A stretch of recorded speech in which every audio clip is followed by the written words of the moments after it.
এই যে আমার পুকুর, এই চারদিক খোলা বিল, তার পাশেই আমার এই সুন্দর একটা পুকুর। এটা আমার প্রায় পুকুরের বয়স প্রায় 20 বছর। আমরা এখানে কমার্শিয়াল মৎস্য খামার এটা আমাদের। যারা উদ্যোক্তা হতে চান তারা এই ব্যবসায় ভিলেজ অর্থনীতিতে আপনারা ইনভেস্ট করতে পারেন। এটা বেশ লাভজনক একটা বিজনেস।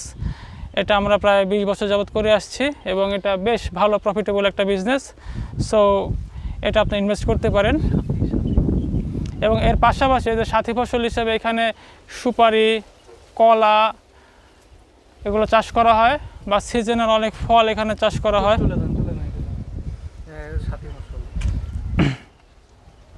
এই যে সাথী ফসল হিসেবে আমরা পুকুরের পাড়ে যে সুপারি গাছ আছে, এদিকে কলা গাছ লাগাইছি।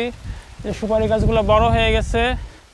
এছাড়া আরও ছোটোখাটো অনেকগুলো সিজনাল যেগুলো ফসল হয়, সবজি, এগুলো করা হয়। তো অনেকেই পুকুরের সাথে হাঁস চাষ করতে চান, তবে এটা খুব একটা ঠিক না, কারণ বর্তমানে মাছ চাষ যে লেভেলে চলে গেছে সেখানে হাঁস চাষ মানে সমন্বিত মৎস্য চাষটা খুব একটা সফল হয় না।